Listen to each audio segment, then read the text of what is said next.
أعوذ بالله من الشيطان الرجيم. بسم الله الرحمن الرحيم.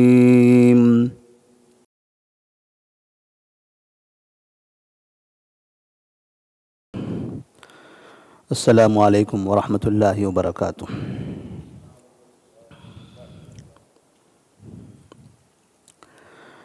اعوذ باللہ من الشیطان الرجیم. بسم اللہ الرحمن الرحیم.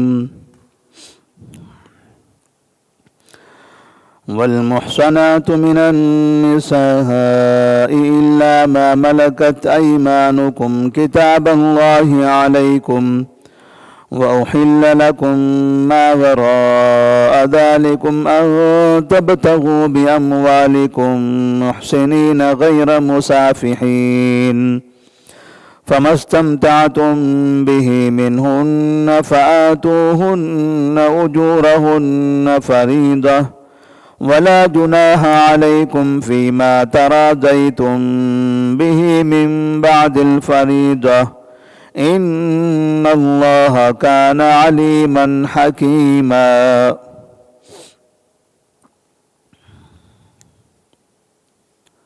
سورۃ النساء آیت نمبر 24. اللہ تبارک و تعالی نے اس آیت میں محرمات میں سے ایک محرمہ عورت کا ذکر فرمایا، اور وہ ہے شادی شدہ عورت. جو عورت شادی شدہ ہو، شوہر والی ہو، جو ابھی کسی آدمی کے ماتحت ہو، اس کا شوہر موجود ہو، تو ایسی صورت میں اس عورت سے نکاح کرنا حرام ہے. اس سے پہلے کی آیات میں وہ رشتہ داروں کا ذکر کیا، کون کون سے رشتے والی عورتوں سے نکاح کرنا منع ہے. اب یہاں پر یہ عورت ہے جس کا رشتہ تو کچھ بھی نہیں ہے، لیکن عمومی طور پر وہ کسی شوہر کی زوجیت میں ہے، تو اس کا شوہر ہوتے ہوئے اس سے نکاح نہیں کیا جا سکتا. یہ مسئلہ اس سے پہلے کے درس میں بھی بیان کیا گیا تھا کہ بعض مرتبہ میاں بیوی کے درمیان اختلافات ہو جانے سے دونوں الگ ہو جاتے ہیں، دور ہو جاتے ہیں، اور کئی سال الگ رہنے لگتے ہیں. پھر بعد میں جب نااتفاقی بڑھ جاتی ہے، اختلافات زیادہ ہونے لگتے ہیں، تو طلاق خلا وغیرہ کا کوئی معاملہ نہیں کرتے، اور دور رہتے ہوئے لڑکی کا نکاح کسی اور سے کر دیتے ہیں، یہ سمجھ کر کہ اس کا شوہر اتنے سال سے اس کو پوچھتا نہیں ہے، ملاقات نہیں کرتا ہے، تو اب رشتہ کہاں سے رہا.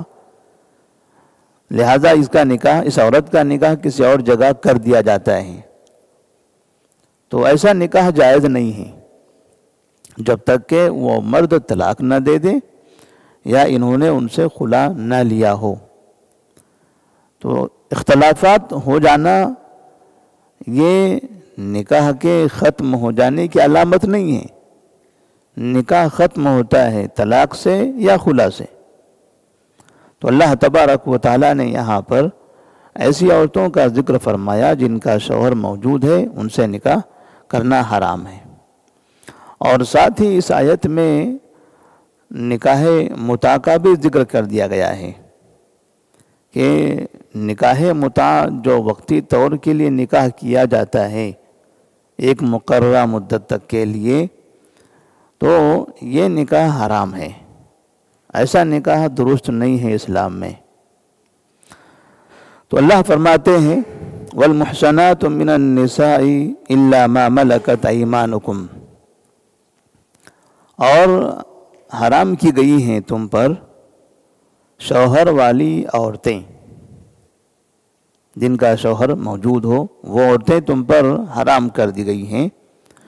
الا ما ملكت ايمانكم، مگر جس پر تمہارے دائنے ہاتھ مالک ہو جائیں، یعنی جو تمہاری باندیاں ہوں.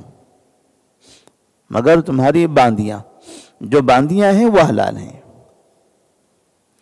اس آیت کا پس منظر یا شان نزول کے طور پر ابو سعید خدری رضی اللہ تعالیٰ عنہ کی ایک روایت ہے، کہتے ہیں کہ ایک مرتبہ جنگ اوطاس وغیرہ میں کچھ عورتیں قیدی بنا کر لائی گئیں، مسلمانوں کے پاس وہ قیدی بن گئی تھی، تو مسلمان ان عورتوں کے ساتھ رہنے سے بچنے لگے کہ ان عورتوں کے تو شوہر موجود ہیں، تو ان کے ساتھ ہم کیسے رہیں گے، ان کے ساتھ ہم بستری کیسے کریں گے؟ نبی کریم صلی اللہ علیہ وسلم سے انہوں نے سوال کیا، تو اللہ تبارک و تعالیٰ نے یہ آیت نازل فرمائی، والمحصنات من النساء الا ما ملکت ایمانکم، شوہر والی عورتیں ان سے نکاح حرام ہے، لیکن جو باندیاں ہیں ان باندیوں سے استمتاع، ان سے فائدہ اٹھانا، ان سے ہم بستری کرنا یہ جائز ہے۔ لیکن یہ باندیاں کون ہوگی؟ یہ باندیاں مسلمان نہیں ہوگی، یہ وہ باندیاں تھی، یعنی باندیوں کا مطلب یہ نہ سمجھا جائے جیسے لوگ کہیں خدمت کرتے ہیں، نوکرانی ہو یا خادمہ ہو، کام کرنے والے نوکر لوگ۔ زمانے جاہلیت میں طریقہ یہ تھا کہ انسانوں کو خریدا اور بیچا جاتا تھا، باقاعدہ ان کے بازار ہوتے تھے، بازاروں میں وہ مردوں کو یا پھر عورتوں کو لے جایا جاتا تھا اور وہاں لوگ بیچ دیتے تھے۔ اب جو شخص اسے خرید لیتا تھا، اگر اس نے کوئی مرد خریدا ہے تو مرد اس کا غلام، کسی نے عورت خریدی ہے تو عورت اس کی باندی۔ اب جس نے مرد خریدا ہے وہ مرد اس کے لیے غلام بن گیا، وہ ہمیشہ اس کے گھر کا کام کاج کرے، اس کی کھیتیوں میں کام کرے، اس کی خدمت کرے، اسی کام میں لگا رہے، جو بھی وہ پیسہ کمائے وہ سب اپنے مالک کو دے دے۔ اور اگر عورت خریدی ہوئی ہے تو وہ عورت کو لے لیتے، وہ گھر میں ان کی خدمت کرتی ہے، اس عورت سے وہ ہم بستری بھی کرتے۔ اب یہ مرد اور یہ عورتیں جو ایک مرتبہ غلام یا باندی بن گئے، اب یہ نسل در نسل ویسے ہی رہ جاتے تھے، کبھی ان کے پاس رہتے، یہ بیچ دیتے، کسی دوسرے کے پاس چلے جاتے، پھر وہ بیچ دیتے، کسی تیسرے کے پاس چلے جاتے ہیں۔ اس طرح سے ان کی ساری زندگی بس یہاں سے وہاں خریدنے بیچنے میں ہی چلی جاتی، ان کو آزادی کی زندگی نہیں ملتی تھی۔ اور ہم نے یوسف علیہ السلام کے قصے میں بھی پڑھا ہے، یوسف علیہ السلام کو جب کنویں سے نکالا گیا، قافلے والوں نے جب نکالا تھا تو مصر کے بازار میں لے جا کر بیچ دیا تھا، اور وہاں بازار میں عزیز مصر کی بیوی نے خرید لیا تھا۔ تو ایسے انسانوں کو بیچا جاتا تھا۔ تو نبی کریم صلی اللہ علیہ وسلم کا زمانہ آیا تو یہ سلسلہ ابھی موجود تھا، تو آپ صلی اللہ علیہ وسلم نے اس چیز کو آہستہ آہستہ ختم کر دیا۔ اس لیے نبی صلی اللہ علیہ وسلم کی زندگی میں بھی بعض مرتبہ غلام اور باندیوں کے ذکر آتے ہیں۔ آپ صلی اللہ علیہ وسلم کے جو بیٹے تھے ابراہیم ماریہ قبطیہ سے پیدا ہوئے تھے، اور ماریہ قبطیہ رضی اللہ تعالیٰ عنہ یہ باندی تھی، یہ نبی صلی اللہ علیہ وسلم کی بیوی نہیں تھی، باندی تھی وہ، اور اسی باندی سے ابراہیم پیدا ہوئے تھے۔ بچپن میں ہی ان کا انتقال ہوا، مدینہ میں آپ کو ایک ہی اولاد ہوئی تھی ابراہیم کی شکل میں، لیکن وہ اولاد ماریہ قبطیہ سے ہوئی تھی۔ آپ کی دوسری جو ازواج مطہرات ہیں ان سے مدینہ میں کوئی اولاد نہیں ہوئی۔ مکہ میں بھی خدیجہ رضی اللہ تعالیٰ عنہ سے ہی اولاد ہوئی، جو بیٹیاں ہیں زینب، رقیہ، ام کلثوم، فاطمہ، اور 2 بیٹوں کا جو ذکر ہے وہ سب مکہ میں ہوئے تھے۔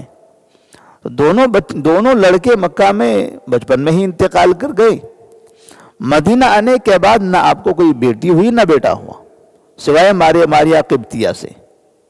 ماریہ قبطیہ یہ باندی تھی، ان سے اللہ تبارک و تعالیٰ نے آپ کو ابراہیم وہ بیٹا عطا فرمایا تھا، لیکن ان کا بھی بچپن میں انتقال کر گیا۔ تو اس طرح سے جو سلسلہ پہلے سے چل پڑا تھا وہ چلتا آ رہا تھا، یہاں تک کہ کچھ ایسے صحابہ تھے جو غلام تھے، جیسے بلال رضی اللہ تعالیٰ عنہ۔ ہم ان کی تاریخ میں پڑھتے ہیں کہ غلام بلال رضی اللہ تعالیٰ عنہ حبشی غلام تھے، تو ابوبکر صدیق رضی اللہ تعالیٰ عنہ نے ان کو خرید کر آزاد کر دیا۔ تو یہ جو انسان تھے جو پہلے غلام تھے یا باندی تھے، نبی کریم صلی اللہ علیہ وسلم نے ایسا نظام بنا دیا کہ ان کو خرید تو لیا جاتا تھا، رکھا جاتا تھا اپنے پاس، لیکن اپنے پاس لینے کے بعد انہیں آزاد کر دیا جاتا تھا، اور جب ایک مرتبہ ان کو آزاد کر دیتے تو پھر وہ ہمیشہ کے لیے آزاد ہوتے۔ اب کوئی انہیں نہ خرید سکتا تھا نہ بیچ سکتا تھا، جب تک کہ پہلے وہ سلسلہ در سلسلہ غلام یا باندی رہتے تب تک کہ اس کو خریدا بیچا جاتا تھا۔ جب ایک مرتبہ ان کی آزادی کا اعلان کر دیا گیا، اب اس کے بعد نہ وہ خود خرید سکتے ہیں آزاد کرنے والے، اور نہ کوئی دوسرا خریدا اور بیچ سکتا ہے اس کو، اب یہ مکمل طور پر آزاد ہو گئے۔ تو نبی کریم صلی اللہ علیہ وسلم نے اپنی زندگی میں، اور ابوبکر صدیق رضی اللہ تعالیٰ عنہ، عثمان غنی رضی اللہ تعالیٰ عنہ وغیرہ نے تقریباً لوگوں کو انہوں نے آزاد کر دیا تھا۔ تو جو باندیاں ہوا کرتی تھی جنگ میں، ایک تو یہ جو سلسلہ در سلسلہ آتے تھے، مرد ہو تو وہ غلام مانے جاتے تھے، عورتیں ہو تو باندی مانی جاتی تھی۔ دوسرا طریقہ غلام اور باندی بننے کا یہ تھا کہ جب مسلمانوں کی کافروں سے جنگ ہوتی تو کافروں کی طرف سے جو عورتیں قیدی بنا کر لائی جاتی ان کو غلام اور باندی بنایا جاتا تھا۔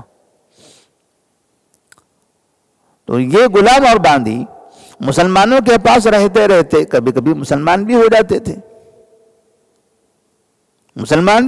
تھے، وہ مسلمان ہو یا نہ ہو، اگر وہ مسلمان کے پاس ہیں تو مسلمان ابتدائی زمانے میں ایسا تھا کہ مسلمان ان کو استعمال کر سکتا تھا، یعنی اسے ہم بستری کر سکتا تھا۔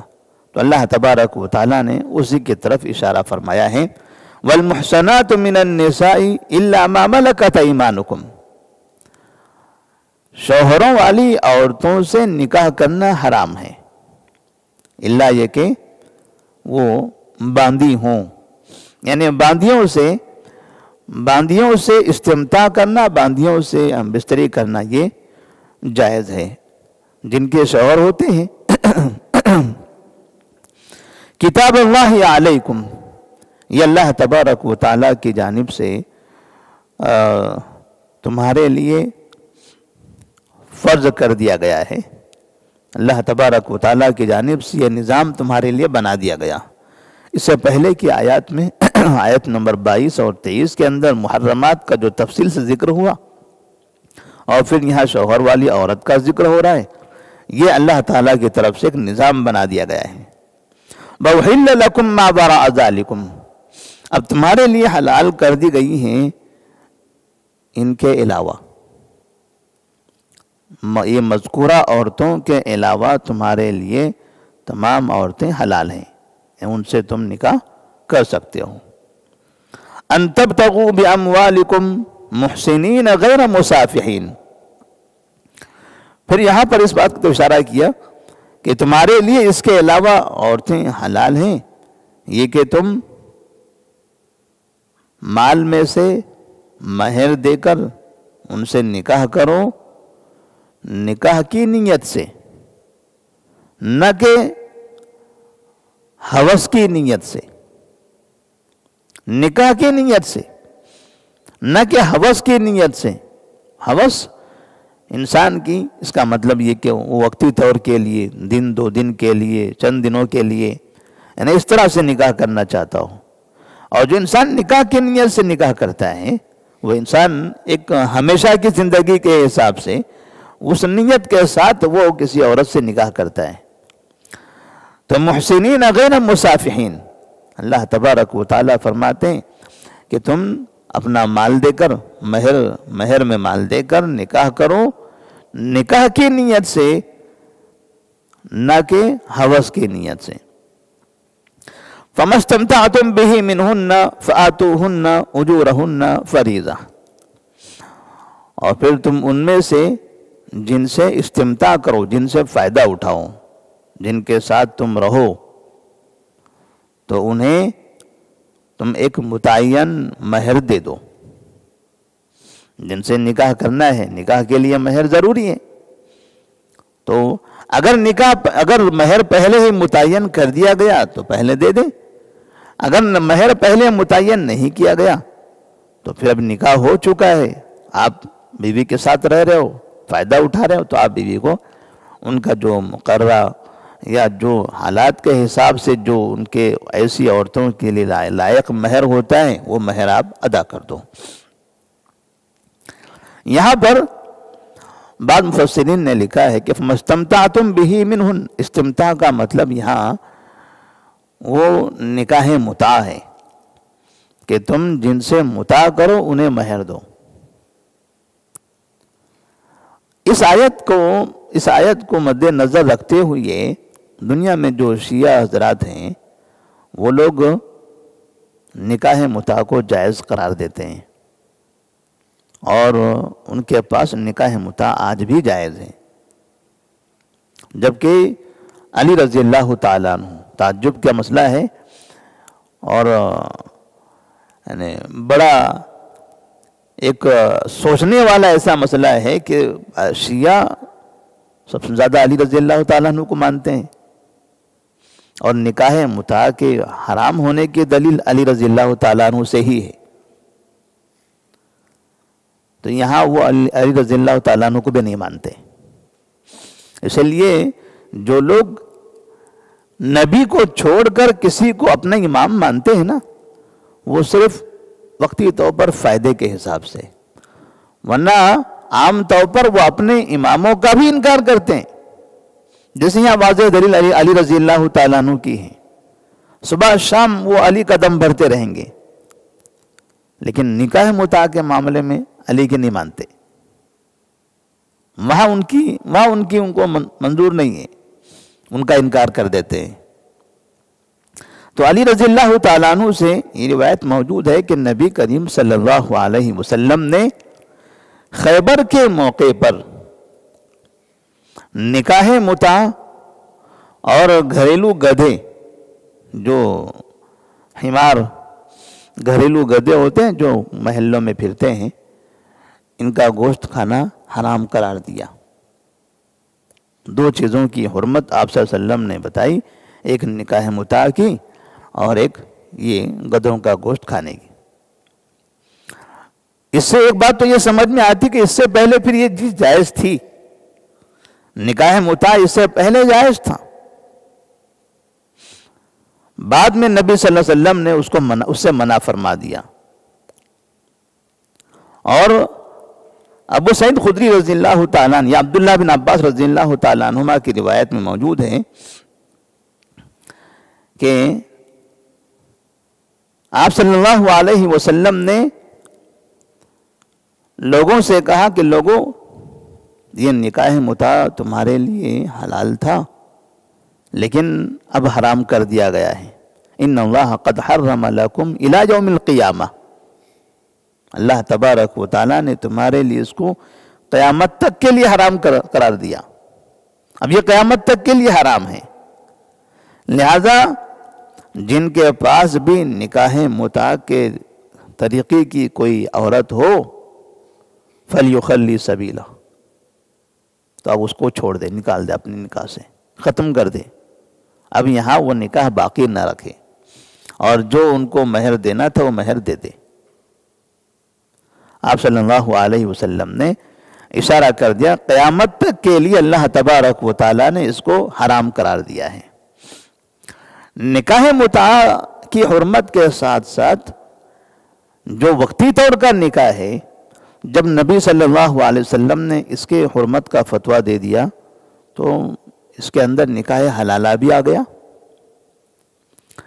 جیسے شیعہ نکاح متاع کرتے ہیں ایسے ہی بعض مقلدین کے پاس حلال نکاح حلالہ ہے، دونوں کا طریقہ وہی ہے۔ نکاح متعہ یہ بھی چھپا کر ہوتا ہے، بند کمروں میں ہوتا ہے، اسے نکاح کا اعلان نہیں ہوتا، یہ دن 2 دن 3 دن یا اس طرح کے خاص وقت کے لیے ہوتا ہے۔ اور نکاح حلالہ بھی یہ ایسے ہی بند کمرے میں انسانوں سے چھپا کر ہوتا ہے، اور یہ بھی 1 دن 2 دن کے لیے ہوتا ہے۔ جب وہ نکاح جو اس زمانے میں رائج تھا اس کو حرام قرار دیا گیا قیامت تک کے لیے، تو پھر یہ نکاح حلالہ یہ بھی نکاح متعہ کی طرح ہے، کیونکہ اس میں بھی باقاعدہ نکاح کی نیت سے نکاح نہیں ہوتا ہے، ہوس کی نیت سے، 1 دن 2 دن کی نیت سے، یہ سمجھ کر کہ اس کے ذریعے ہم کسی اور کے لیے راستہ ہموار کر دیتے ہیں۔ اور اس کے لیے تو خاص طور پر نبی صلی اللہ علیہ وسلم نے فرمایا لعن اللہ المحلل والمحلل له، اللہ تبارک و تعالیٰ کی لعنت ہو حلالہ کرنے والے اور کروانے والے پر۔ نبی صلی اللہ علیہ وسلم نے باقاعدہ اس کے لیے لعنت کی بددعا فرمائی ہے۔ اور یہ دو نکاح کی وجہ سے معاشرے میں بے انتہا گندگی پھیل رہی ہے، بے انتہا گندگی نسلیں غیر محفوظ ہو گئی۔ جب آدمی کسی عورت سے چھپ کر نکاح کرے گا تو کبھی اس سے اولاد ہوگی تو کیسے بولیں گے یہ فلاں کی اولاد ہے؟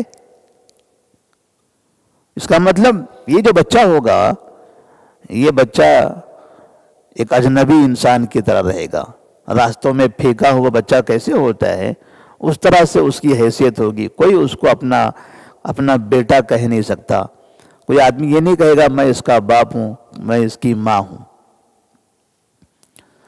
تو اس طرح کے بچے بہت زیادہ ہیں، خاص طور پر ان علاقوں میں جہاں پر شیعوں کی آبادی زیادہ ہے، جیسے ایران وغیرہ ہے، ایسے بچے بہت ہیں وہاں پر، ان کا نہ باپ پتہ ہے نہ ماں پتہ ہے، کون ہے نہیں معلوم۔ نکاح متعہ کر دیا، 2 دن 3 دن کے لیے رکھا، مہینے بھر کے لیے رکھا، 5 مہینے کے لیے، سال بھر کے لیے، اور پھر چھوڑ کے چلے گئے، طلاق دے دیا۔ باقاعدہ متعین ہوتا ہے، ان کا مقصد یہ نہیں ہوتا ہے کہ ہم کو نکاح کرنا ہے اور زندگی گزارنی ہے، مقصد یہ ہوتا ہے کہ بس چند دن ہم کو یہاں رہنا ہے، اتنا نکاح کر لیں اور چلے جائیں۔ اب اس سے جو اولاد پیدا ہوگی نہ وہ باپ کی طرف منسوب ہو رہی ہے نہ ماں کی طرف منسوب ہو رہی ہے، نہ اس کا کوئی ٹھکانہ ہے بچوں کا، تو لے دیکھیں وہ اس طرح سے یتیم خانوں میں اور یہاں وہاں جو آشرم ہوتے ہیں ویسی جگہوں پر یہ بچے پلنے لگتے ہیں۔ تو اللہ تبارک و تعالیٰ نے یہ جو نظام بنایا ہے نکاح کا، وہ نظام خاص طور پر اسی لیے ہے کہ یہ نظام ایک محترم نظام ہے، انسان کو فخر ہوتا ہے کہ یہ میرا باپ ہے، یہ میرا بیٹا ہے، یہ میری ماں ہے، یہ انسان فخر سے کہتا ہے۔ جو محترم نظام ہے اس نظام کے تحت یہ انسان کی نسل چلے تو انسان کو اس پر فخر ہوتا ہے۔ وہاں چھپانے کا مطلب یہ ہوا کہ پھر وہ گناہ کا کام ہے، وہ ان کا ضمیر خود کہہ رہا ہے کہ یہ گناہ ہے، تبھی تو منہ چھپاتے ہیں۔ تو اللہ نے فرمایا فَمَسْتَمْتَعْتُمْ بِهِ، یعنی وَأُحِلَّ لَكُمْ مَا وَرَاءَ ذَلِكُمْ أَن تَبْتَغُوا بِأَمْوَالِكُمْ مُحْسِنِينَ غَيْرَ مُسَافِحِينَ۔ ان کے علاوہ یہ جو محرمات کا ذکر ہوا، ان کے علاوہ جتنی عورتیں تمہارے لیے حلال ہیں، اس شرط کے ساتھ کہ تم ان سے اپنے مال میں سے مہر دے کر نکاح کی نیت سے نکاح کرو، ہوس کی نیت سے نہیں۔ فَمَسْتَمْتَعْتُمْ بِهِ مِنْهُنَّ فَآتُوهُنَّ أُجُورَهُنَّ فَرِيضَةً، اور جن سے تم استمتاع کرو یعنی جن سے تم نکاح کرو، فائدہ اٹھاؤ، تو ان کو تم مقررہ مہر بھی دے دو۔ مہر کا دینا یہاں پر لازم قرار دیا۔ وَلَا جُنَاحَ عَلَيْكُمْ فِي مَا تَرَاضَيْتُمْ بِهِ مِنْ بَعْدِ الْفَرِيضَةِ، اور تمہارے درمیان تم آپس میں رضامندی کے ساتھ نکاح کی مہر کی تعیین کے بعد کچھ کم زیادہ کر لو تو اس میں کوئی حرج نہیں ہے۔ یعنی مثال کے طور پر نکاح میں 1,00,000 روپیہ متعین ہوا تھا مہر کی شکل میں، بعد میں دونوں نے آپس میں مصالحت کر لی عورت نے کہا کہ 1 لاکھ نہیں، چلیے 75,000 روپے دے دیجیے، 75,000 روپیہ دیجیے، 1 لاکھ بہت ہے۔ شوہر کہے نہیں وہ بھی زیادہ ہے، اگر 50 ہو جائے تو۔ عورت اگر یہ سمجھتی کہ جانے دیجیے 50 ہی کافی ہے، تو وَلَا جُنَاحَ عَلَيْكُمْ فِي مَا تَرَاضَيْتُمْ بِهِ مِن بَعْدِ الْفَرِيضَةِ، مہر کی تعین کے بعد میاں بیوی آپس میں رضامندی سے کچھ کم زیادہ کر لیں تو کوئی حرج نہیں ہے۔ اگر شوہر یہ کہیں کہ نہیں 1 لاکھ تھا 1.5 لاکھ ہم دیتے ہیں، ٹھیک ہے، آپس میں رضامندی سے آپ جیسے مناسب سمجھیں ویسے اس میں کمی زیادتی کی جا سکتی ہے۔ ان اللہ کان علیما حکیما، بے شک اللہ تبارک و تعالی جاننے والا اور حکمت والا ہے۔ اللہ تبارک و تعالی جانتا ہے یہ نظام، اور اسی طرح سے کون کیسے نکاح کرتا ہے، کس کا کون نکاح کی نیت سے، زندگی گزارنے کی نیت سے کرتا ہے، اور کون وقت گزارنے کی نیت سے کرتا ہے۔ بعض مرتبہ ایسے ہوتا ہے، کئی مرتبہ ہم نے سنا ہے لوگوں سے کہ لوگ ادھر ادھر سے یہاں پر آتے ہیں اور نکاح کر کے چلے جاتے ہیں، کچھ دن رہتے ہیں، یہاں کے لوگوں کو لگتا ہے کہ وہ عرب آئے ہیں اور وہ یہاں رہیں گے، ہماری بچی ان کے پاس رہے گی، ایک اچھی زندگی گزرے گی، پتہ چلا ہفتہ 2 ہفتے کے بعد غائب۔ ہم نے تو وہ چیز سمجھا نہیں تھا نکاح متع، ہم تو سمجھتے ہیں نکاح کرنے کا مطلب ساری زندگی کے لیے اس کے ساتھ رہنا۔ ان کی نیت میں یہ تھا، کیونکہ وہ آنے والے اکثر شیعہ ہیں، یہ جو کام وہاں سے آ کر یہاں کرتے ہیں جس کی وجہ سے یہ ملک بدنام ہوا ہے، یہ کون لوگ ہیں، کن لوگوں نے یہ بدنام کیا ہوا ہے؟ شیعوں نے بدنام کیا ہوا ہے۔ یہ آتے ہیں نکاح کرتے ہیں، کچھ دن رہتے ہیں غائب ہو جاتے ہیں، چھوڑ کے چلے جاتے ہیں، کیونکہ وہ نکاح متع کرتے ہیں۔ ہمیں نہیں پتہ ہے ان کی شکل و صورت عربوں کی جیسی ہے، وہ کپڑے ویسے پہنتے ہیں، رہن سہن ویسا ہے، یہاں آ کر اپنے آپ کو مسلمان کہتے ہیں، اور پھر ان کو مسلمان سمجھ کر ہم ان کو اپنی بیٹیاں دے دیتے ہیں، اور پھر ہفتہ 2 ہفتہ رہ کے وہ یہاں سے بھاگ چلتے ہیں۔ یہ نکاح متع کرانے والے شیعہ ہوتے ہیں، یہ مسلمان نہیں ہوتے ہیں، یہ شیعہ ہوتے ہیں پورے، اور یہ لوگ اس طرح کی حرکتیں کرتے ہیں جس کی وجہ سے یہ شہر بدنام ہے، یہ ملک بدنام ہے۔ کئی مرتبہ میڈیا میں باقاعدہ اس کا ذکر ہوتا رہتا ہے۔ یہ مسلمانوں کا کام نہیں ہے، کیونکہ یہ تو حرام ہے۔ نکاح متع اسلام میں مکمل طور پر حرام، نبی نے حرام قرار دیا تو بھلا اسلام میں جائز کیسے ہو سکتا ہے؟ یہ علی رضی اللہ تعالیٰ عنہ نے اس کی حرمت کا ثبوت پیش کر دیا ہے، حرمت کی گواہی دے دی ہے، تو بھلا علی کو ماننے والے مسلمان ہیں؟ علی کو ماننے والے، علی رضی اللہ تعالیٰ نبی کے داماد، صحابی رسول صلی اللہ علیہ وسلم، ہم تمام مسلمان ان کا احترام کرتے ہیں۔ بھلا جب وہ ایک صحابی یہ گواہی دے کہ یہ حرام ہے تو بھلا مسلمان کیسے اس کو حلال سمجھیں گے؟ تو اللہ تبارک و تعالیٰ سے دعا ہے کہ اللہ تبارک و تعالیٰ ہم تمام کو حرام چیزوں سے، حرام نکاحوں سے، حرام کاموں سے محفوظ رکھے۔ السلام علیکم ورحمۃ اللہ وبرکاتہ۔